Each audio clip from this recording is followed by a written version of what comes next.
পরিষদ কেমন হবে বা কেমন হলো এটা হয়তো কালকে আলোচনা করা যাবে। তো আমি আজকের যে বিষয়টি বলি যে নির্বাচন পরবর্তী সবচেয়ে বড় যে প্রশ্ন উঠছে এবং বিতর্কের জায়গায় সবকিছুতে বিতর্ক থাকছে না একটা বিষয় নিয়ে, গণভোটের ক্ষেত্রে যে বিষয়টা এসছে যে আসলে বিএনপির পক্ষ থেকে যে সংবিধান সংস্কারের বিষয়গুলো কথা এসছে, বিএনপি চেয়ারম্যানকে জিজ্ঞাসা করা হয়েছিল যে সনদ বাস্তবায়নের বিষয়টা নিয়ে। তিনি বলেছেন যে আমাদের যেগুলো নোট অফ ডিসেন্ট নেই সেগুলো আমরা ধারাবাহিকভাবে করব, বাস্তবায়ন করব। এখন প্রশ্ন হলো বিএনপির নোট অফ ডিসেন্ট যেগুলোতে আছে সেগুলো বাদ দিলে জুলাই সনদ আসলে খুব বেশি ফলপ্রসূ সনদ হয় না। এখন প্রশ্ন হলো গণভোটের পরেও কি বিএনপির সেই সুযোগটা আছে? আছে। কিভাবে? আমি বলছি যেগুলোতে অন্য দলের নোট অফ ডিসেন্ট আছে সেখানে নোট দেওয়া আছে, জুলাই সনদে নোট দেওয়া আছে যে ইশতেহারে এই ইস্যু যে দল আপত্তি দিল নোট অফ ডিসেন্ট, তারা যদি ইশতেহারে উল্লেখপূর্বক জয়লাভ করলে ব্যবস্থা নিতে পারবে, তারা তাদের ব্যবস্থা নিবে। সুতরাং উচ্চকক্ষ বরাবরই বলছে যে বিএনপি বলছে যে সিট বেসিসে হবে।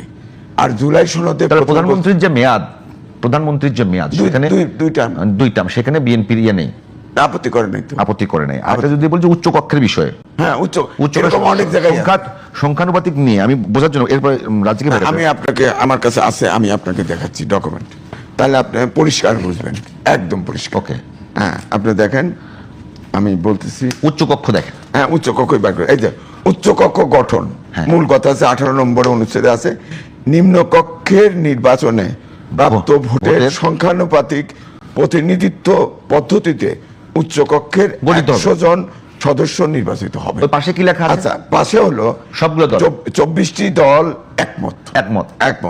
এরপরে আছে 7টি দল ও জোট নোট অফ ডিসেন্ট। তারপরে নোট হলো নোট দিছে এখানে।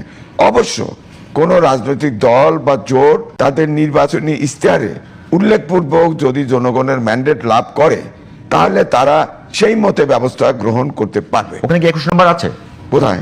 যারা নোট অফ ডিসেন্ট দিয়েছে, বুঝি নেই। নোট অফ ডিসেন্ট যে কজন দিয়েছে, তবে তো 21 নম্বর হলো বিএনপি নাকি?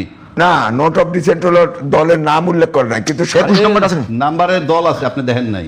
কি বুঝি পাশে কতগুলো নাম্বার আছে না, এই যে 12 13 14। না, পরিশিষ্টের না নোট অফ ডিসেন্ট যা দিয়েছে কয়টি দল? 7টি দল। 7টি দল নাম্বার বলেন।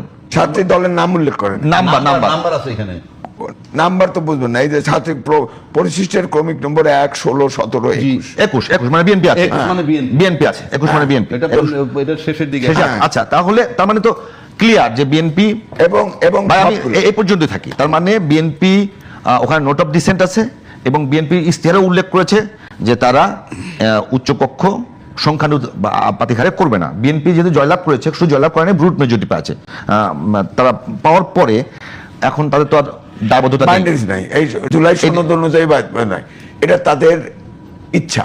কারণ এখানে তো বলে দেওয়া হয়েছে নোটে যে ইশতেহারে দিছে, এবং যে সব জায়গায় নোট অফ ডিসেন্ট দিছে বিএনপি, প্রত্যেকটা আমি দেখছি প্রত্যেকটাতে এই উল্লেখ আছে এবং এইটা বলা আছে, একটু নেই, নিয়ে যেতে পারবেন না, দেখেন আমি নিয়ে যাবো, আপনার কি করবেন? না এই বই আমি, আচ্ছা এই বইটা আমার কাছে 10টা আছে, আপনাদের দুজনকে 5টা দেওয়া হবে, চিন্তা করতে হবে। এবার কি আমি বলবো কিছু? বলেন প্লিজ। এইটা হইল সমস্ত দলমত নির্বিশেষে তারা আলাপ করছে। হ্যাঁ, এটার ভিতরে 84টা সংশোধনী আছে। হ্যাঁ, ওকে, এটার ভিতরে এত দল বলার দরকার নেই। কোনটা আপনি একমত হয়েছেন, কোনটা দ্বিমত হয়েছেন, আমি কোনটা একমত দ্বিমত, এগুলো মার্ক করা আছে। ঠিক আছে।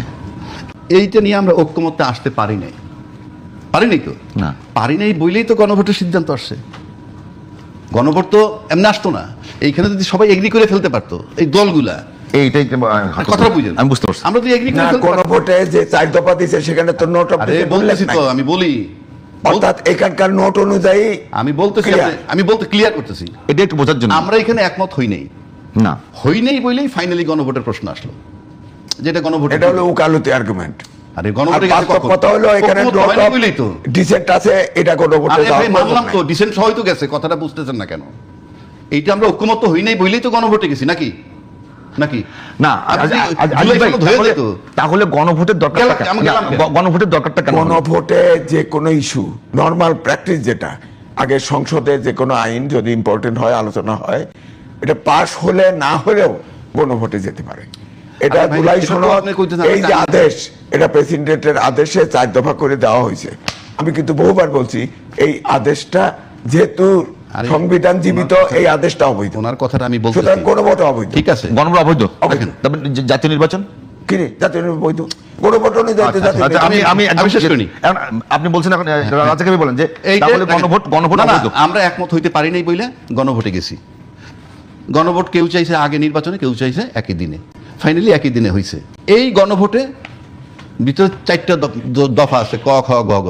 ওইটার ভিতরে কিন্তু 84টাই ঢুকানো, সব ঢুকানো আছে। এই 84টাই ঢুকানো হয়েছে, ভেরি সিম্পল, 84টা ঢুকানো আছে। ওকে ওকে। তাহলে আমি এখন গণভোট দিতে গেলাম, হ্যাঁ আর না,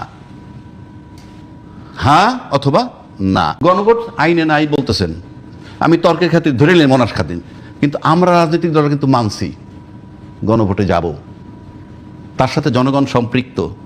গণভোটে জনগণ গেছে, 4,80,00,000 লোকে ভোট দিছে হায়ের পক্ষে, 2,25,00,000 বিপক্ষে দিছে। তার মানে এটা আমরা সবাই মেনে নিছি, দল মত নির্বিশেষে, আপনি লিগ্যাল হোক ইললিগ্যাল হোক, আমরা মেনে নিছি। এবং তারেক রহমান সাহেব গণভোটের পক্ষে ভোট দিতে বলছেন। I am paying respect to him, salute জানাই তাকে। এবং এখন যদি বিএনপি যেভাবে বলছে, সেটা পরে আসি। এখন আপনি এই আর নোট অফ ডিসেন্ট নাই। গণভোট যখন হয়েছে, এখানে নোট অফ ডিসেন্ট, আপনি হয় গণভোট টাচ করলে এটার পক্ষে থাকবেন, টাচ না করলে অন্য কথা। এইবার আসেন দলীয় ম্যানিফেস্টো। তাদের একটা দলীয় ম্যানিফেস্টো দিছে। দলীয় ম্যানিফেস্টো তো শতভাগ জনগণের নয়, শতভাগ জনগণের নয়, তর্কের খাতিরে ধরে নিলাম। ওনারা যতগুলি ভোট পাইছে অত পার্সেন্টই তর্কের খাতিরে ধরলাম। আপনি তো আমার উপরে চাপাইতে পারবেন না, আপনার তো দলীয় ম্যানিফেস্টো, এটা তো বিএনপির রাজনৈতিক ইশতেহার। সুতরাং জনগণের জন্য আপনাকে এটার মূল্যায়ন করতে হবে। এখন 2/3 মেজরিটি আপনি পাইছেন, আপনি পার্লামেন্টের সবচেয়ে বড় ক্ষমতাধর। এখন আপনারা বলছেন হাতে ভোট দিতে, জনগণ আপনাদেরকে বিশ্বাস করে হাতে ভোট দিছে। এখন যদি আপনি এটা কার্যকর না করেন, কিংবা আমরা নোট অফ ডিসেন্ট দিয়ে রাখছি ওইটি করব না, ওইটা না করার, এটা না গণভোটে অবজ্ঞা করা, সেম সেটা আপনারা করতে পারেন। করলে দেশ জাতি অন্য দল কিভাবে নিবে সেইটা অন্য, আমরা দেখব কি কনসিকুয়েন্স হয়। কিন্তু once it is accepted by you, আপনি হাতে ভোট দিতে বলেছেন, জনগণ হাতে ভোট দিছে, এবং 4,80,00,000 ভোটাররা ভোট দিছে। 4,80,00,000 ভোটার কিন্তু এটার ভিতরে সব দলের ভোটার আছে। আমি বুঝতে পারছি। একটা বিষয় একটু রাজ্যকে জানবার জন্য আমি একটু বলি। আপনি বলবেন এটা এই শেষ করে নেই, তবে শেষ টাইম জানা রাজ্যকে একটা বিষয়, যদি মানে বা জুলাই সনদ বাস্তবায়ন না হয়, সেক্ষেত্রে কি জুলাই অভ্যুত্থান, তার পরবর্তী 18 মাসের সরকার এবং নির্বাচন, এই কোনোটা কি কোনো প্রশ্নের সম্মুখীন হয়? আপনি যদি আমাকে প্রশ্ন করেন, আমার বিবেচনায় প্রশ্নের সম্মুখীন হয়। কেন আমি বলি, কথা বারবার বলছি, এখনো বলছি, এই যে আমরা নির্বাচনটা করে ওত্তা নিলাম, আমরা কিভাবে ওত্তা নিলাম, কোন আইনে কিভাবে, কোন সংবিধান নিলাম, আমরা বসলাম তো। এই জন্য এই বিতর্ক এখন আর দরকার নাই, সরকার হয়ে গেছে, সরকার হয়ে গেছে, ভোটের আলোকে সংস্কার হবে, ভেরি সিম্পল। যদি যে প্রবণতা দেখা যাচ্ছে, সেক্ষেত্রে গণভোটকে যদি আপনি না করেন, অবজ্ঞা করেন, তাহলে আপনার একটা সিম্পল প্রশ্ন আসবে না যে আপনি এত বড় দল। আপনি শেষ, আপনার টাইম শেষ। আপনি যদি বলতে চান যে কালকে ওই যে গণপরিষদ, জুলাই সংবিধান সংস্কার পরিষদের সদস্যদের শপথ এবং জাতীয় সংসদের সদস্যদের শপথ দুইটা একসঙ্গে হবে, তো এইটা নিয়ে, এইটা না হওয়া পর্যন্ত আপনি চলবেন কিভাবে, এটা আমার প্রশ্ন। আগের সংবিধান দিয়ে, আগের সংবিধানে তো জুলাই 2026 ফেব্রুয়ারিতে হয়তো নির্বাচনই নাই, এটাতে আছে। এটা সংস্কার আপনি ঢুকলেন। এই যে এখন আপনার গণপরিষদ হিসেবে কাজ করেন, কিংবা সংবিধান সংস্কার পরিষদ হিসেবে কাজ করেন, কইরা